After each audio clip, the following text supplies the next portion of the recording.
Hello, I'm your host, Elder David Glover, CEO and founder of Majestic Productions.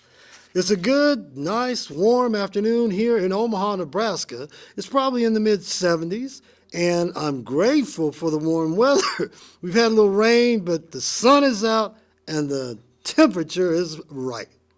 And this program is brought to you in part by BCN Network, located at 2724 North 24th Street. Also, Tom Kurtzenbaum from Wolf Brothers, 7701 Dodge Street. And here in Omaha, Nebraska, wonderful Western store, plenty of clothes, shoes, boots, custom made to fit your feet. Also, we have the auto dealership I was sharing with you about. They're located on 72nd. Excellent quality cars, generally from 1999 on up to 2013. I haven't checked to see the volume that there is, but they got quality cars and affordable prices. Now, it's not buy here, pay here. They work with you on bank loans, and they also have warranties on the cars. Now, the title of the message today is Rise Above Fear. Fear really is false evidence appearing real, which I have a speech out about that I did a few years ago. Now, rise. To get up from sitting, kneeling, or lying. 2. To get up from sleep or from one's bed. 3. A spot higher than surrounding ground. 4. An upward slope. 5. An act of rising, a state of being risen. 6. Beginning organ. Above.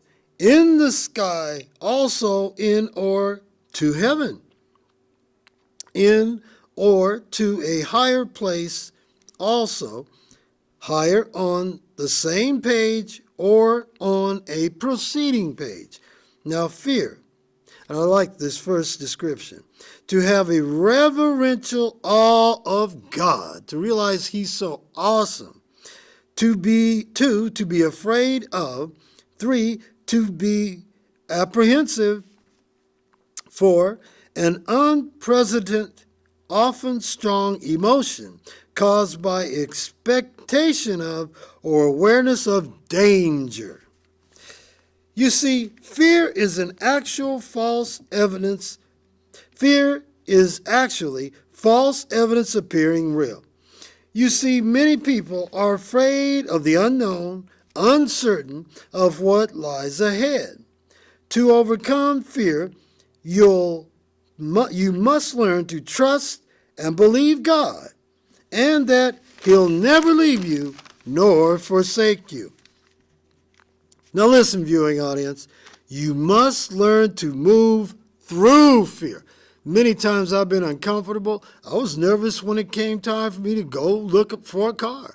I was sitting on my couch, and because I had been down to the dealership that I bought it from many times, couldn't find nothing, just cars that I wasn't even interested in.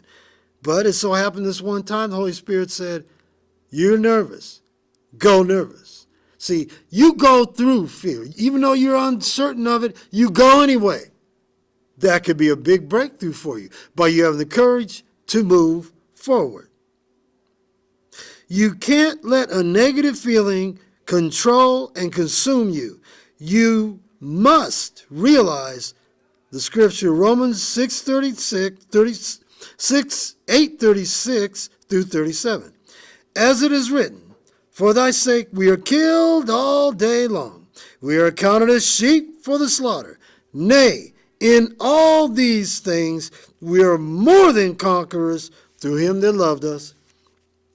You see, it takes backbone, guts, character, integrity, confidence, passion, and knowing who you are, where you're going, and walking in your purpose. So you got to be passionate for what you believe in. Because that passion, people sense it. They respect where you're coming from because they see you believe in it enough to feel that way about it. So you can't help but accomplish it. You must also be grateful and thankful to God, the Father of the universe, who allowed you to have all you have in the first place. If it wasn't for him, you wouldn't be alive. If it wasn't for him, you wouldn't have what you have. Sure, you may have accomplished it, but he was in it, allowing you to have it. Realize, viewing audience, God thinks about you and cares about you more than you could ever know. Never let yourself begin to doubt yourself, hate yourself, feel that you're worthless and no good. Realize what Jesus thinks and feels about you. 3 John chapter 1, verse 2. Beloved, now come on, the beginning scriptures, beloved, I wish above all things that thou mayest prosper and be in health, even as thy soul prospereth. You see, viewing audience, you're precious and special to God. He made man in his image and likeness. Now, if God made you that way, God ain't made no junk. So how can you afford to think worthless of yourself? Look, I've been through hell and high water. I've been through situations, circumstance, homeless, lost job, leg messed up, finger messed up, in pain, back-to-back situations. Now that homelessness, that was no fun. I had to sleep in my car. But I went to McDonald's, I cleaned up, booted up, put on my boots, put on a fresh outfit, and put some cologne on, went to Borders. When it was open, got me a book to read, and it was self-improvement to keep my mind focused and positive and powerfully moving forth. And next thing I do, I'd go find somebody to motivate. Just not look and grab somebody, but see who the Spirit would lead me to speak into their lives. I knew God was going to take care of me, but I had to reach out to others no matter what my situation was. You are a person who is uniquely and wonderfully made. One thing that is mandatory, if you want to think positive and live positive, it is to read self-improvement books. They give you a positive self-image. You can't help but feel better about yourself when you're learning how to deal with situations from a more focused and functional position and situation.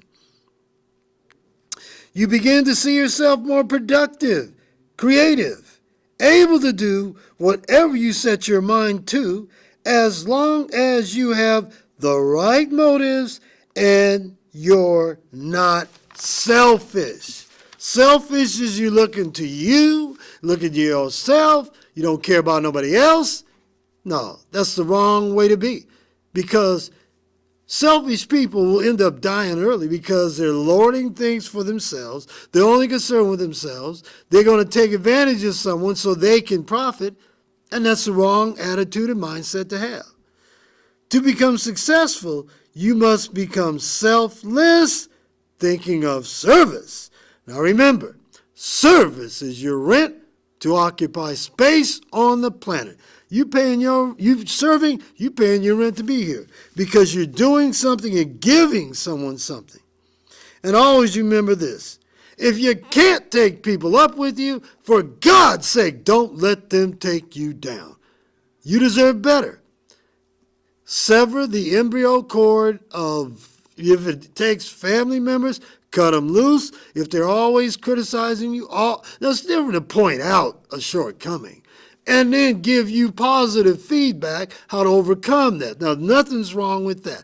But if they always criticize you just like Bob, you just like your mom, you just like your grandma, she was never nothing, you ain't nothing, that's criticism. And you don't need that.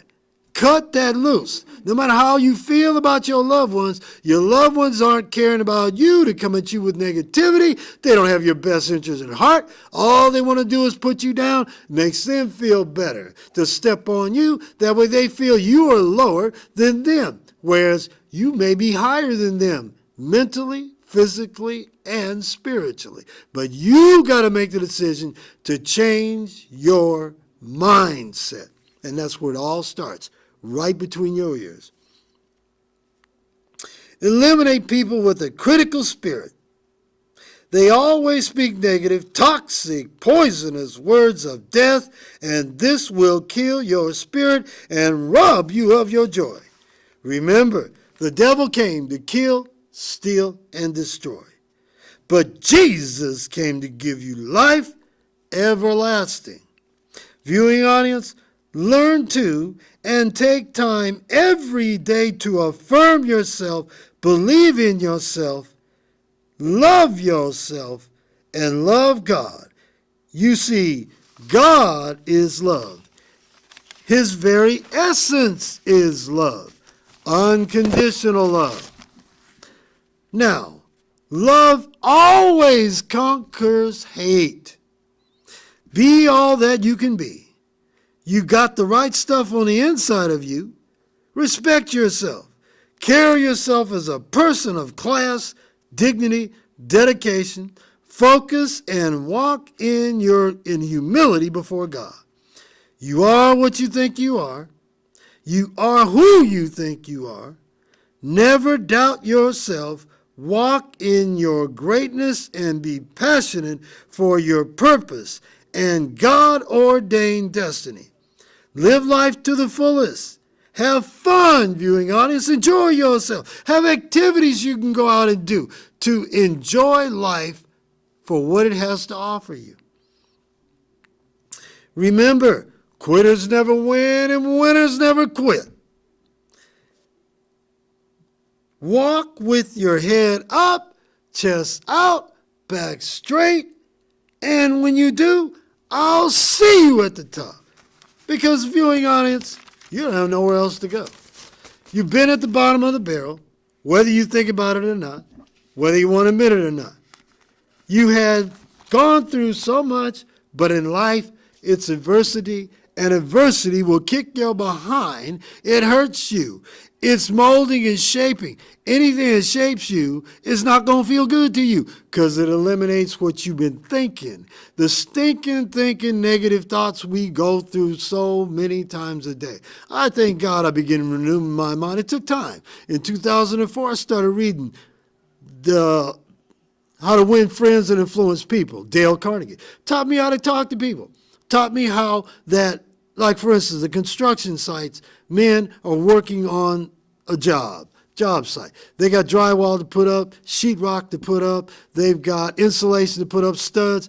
Now, some of them might not be able to get everything done in the right amount of time. And I remember when I was working for day labor, Labor Ready, they sent me to a job site. Now, the architect might mess up on the design, and that means it's going to take longer to straighten it out.